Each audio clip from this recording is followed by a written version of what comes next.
Hello everyone and welcome back to another chill out session video. And this time I actually am playing at the same time as I'm talking, which is good because it makes me so some of the stuff I say isn't so overthought, but then it's also bad because I can get distracted pretty easily. But today, I don't know what I want to really talk about, but I guess I'll just give you a little update. So as most of you know, well, maybe, I think most of you know, I am in college. This could potentially be my last year of college, which would mean that I would graduate a year early. But to do that, I have to take a lot of classes. Like, I'm maxing out on the number of hours you can take. But then, despite maxing out on the number of hours, my schedule has worked out so on Mondays, Wednesdays, and Fridays, I only go to school for like 2 hours basically, and then I have the rest of the day to do whatever. I mean, you're supposed to do homework, but we just started a week ago, like a week and a day ago, so there's not really much to do. I mean, of course, there's always stuff you could learn, but who's really going to do that when it's so far away? But that leaves me, today is a Wednesday, and what basically my day was, I woke up at like 7:30, got ready, then I went to class. I had class at 9, and then that class ended 9:50 or something. Then I went to another class starting at 10, and it ended around 11. So that was my day. I was done before noon. I hadn't even eaten lunch, and I was done with my day. And then you would think that because I have so much time that I'm a pretty busy person, and I'm pretty good about doing stuff on time, doing stuff in preparation. But the weird thing is, when I have so much time, I do absolutely nothing. And what I'm thinking about is, I'm thinking about a couple things. I heard that Ryan Gosling had this idea. So I don't think I'm like creating my own theory or psychological discovery or anything like that. But Ryan Gosling basically said that he thought people in Hollywood got so tired and bored because they had so much free time that they had to resort to doing drugs because there was nothing else for them to really do. And that's why he was talking about getting a part-time job as like a sandwich maker, I think, which sounds silly, but I mean, there is a little bit of truth hidden in that statement. And so I'm not thinking about becoming a sandwich maker. But the weird thing is, I've always noticed that I do a lot more. I'm way more productive when I have less time. I used to think it was because I would procrastinate, but I've learned to not really procrastinate too much over the last couple of years. And it's still, if I have maybe like 2 hours. So, okay, on Tuesdays and Thursdays, those are days when I have 3 classes. They're all an hour and 15 minutes long. So it's, I don't know, that's like almost 5 hours of class. Wait, no, what?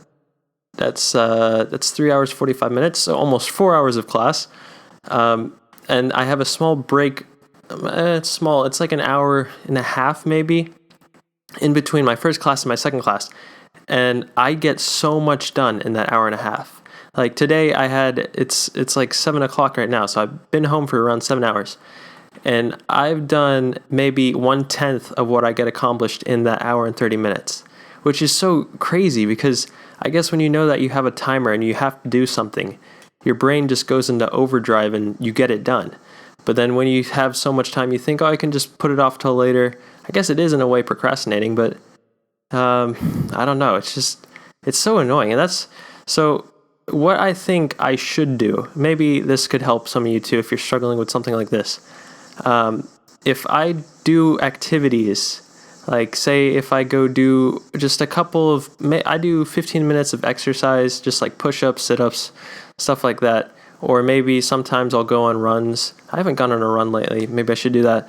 But I notice after the run, I feel so good because the endorphins running through your body from exercising, you just feel good. And then you get more accomplished after that. You would think it's counterintuitive because you would think you tire yourself out from the exercise. You will have no energy.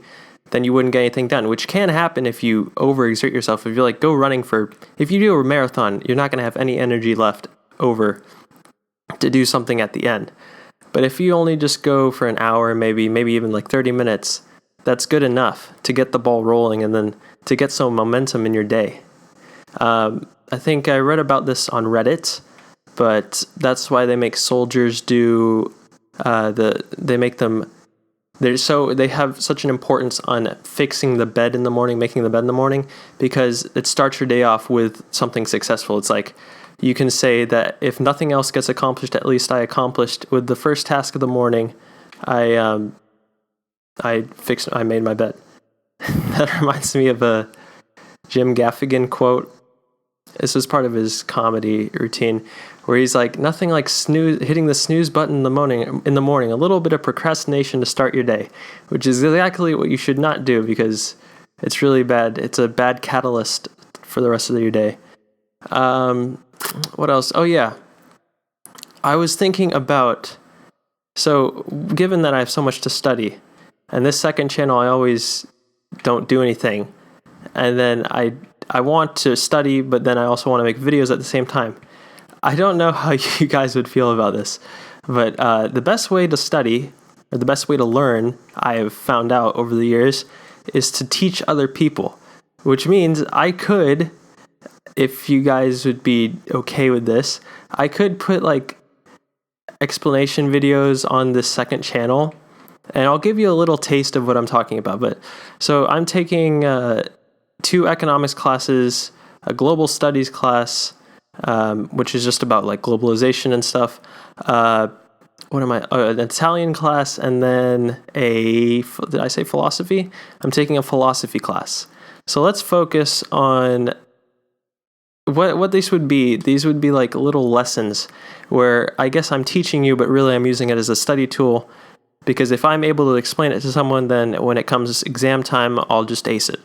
So today in philosophy, we were talking about relativism, which is, it's kind of like morality and is what makes something right and wrong. So there were 4 examples of, I guess it's called a moral riddle. The first example being, well, they're categorized under the trolley problem. You can look up the trolley problem. Maybe I'll put it in a link or a card or something like that.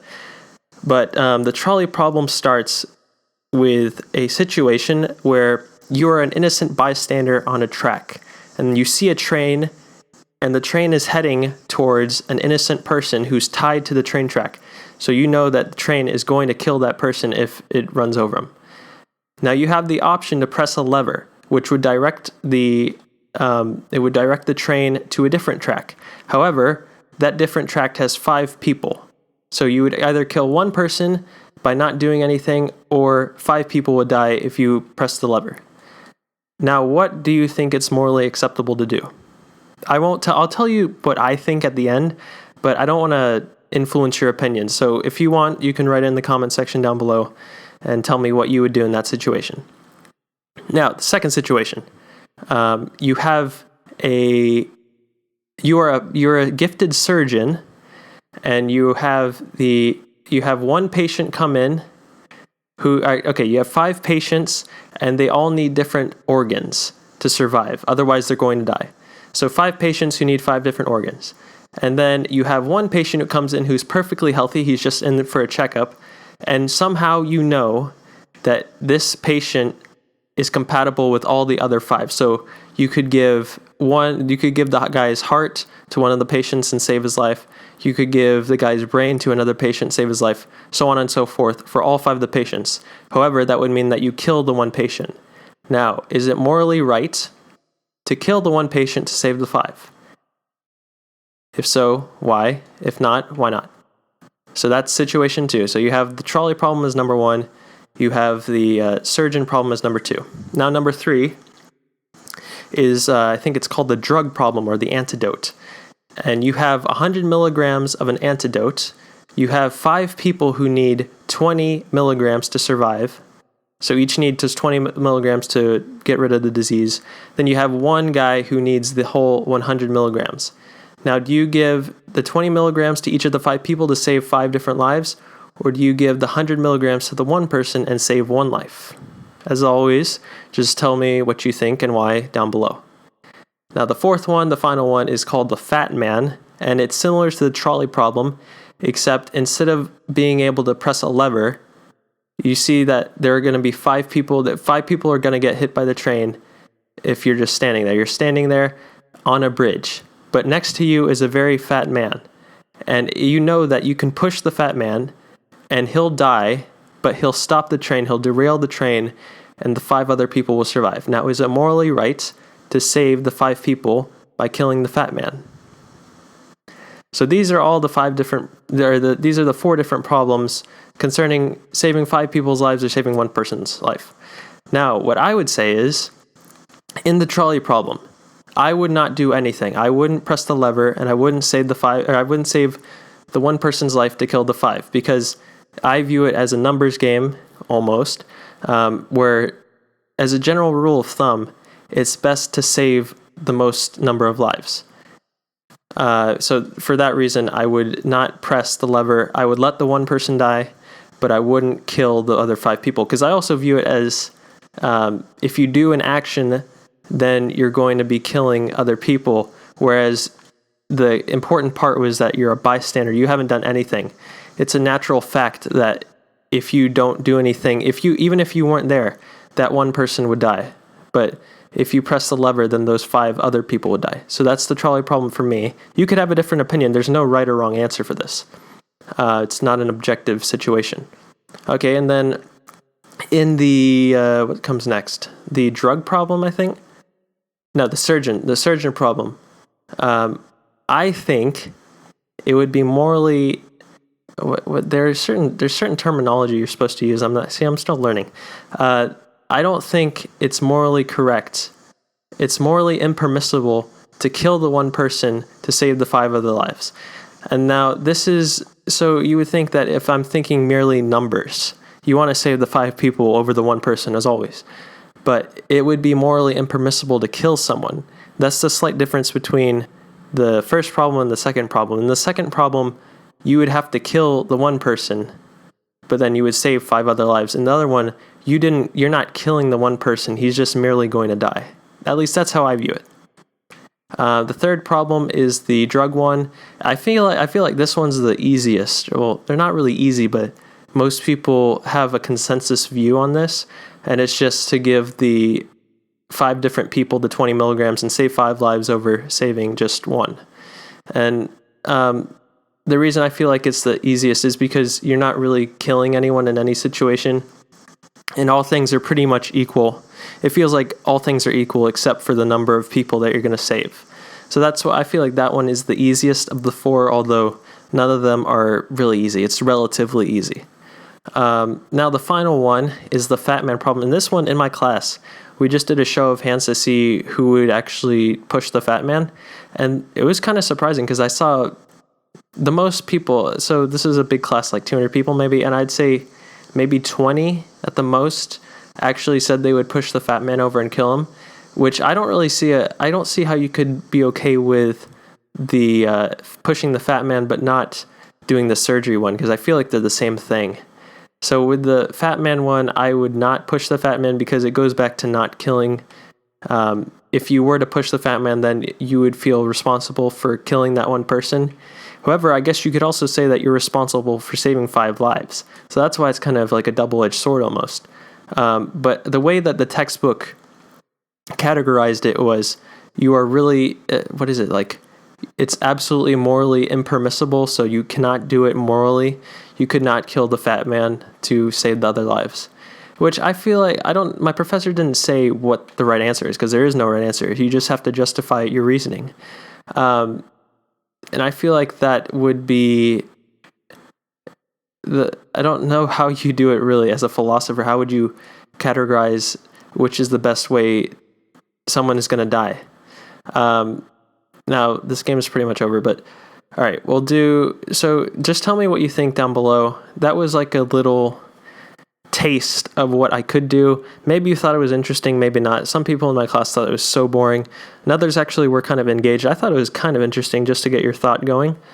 So yeah, let me know down below what you want from me, boys. I could do, so I said 2 economics classes, the philosophy. Italian I wouldn't do because Italian is in Italian. And then global studies is kind of interesting, I guess. We're reading a couple of books, maybe, because if you want to read something, I'll suggest this. But let me know down below what you feel, if you liked it or not. thank you guys as always. And don't forget to spay your pets.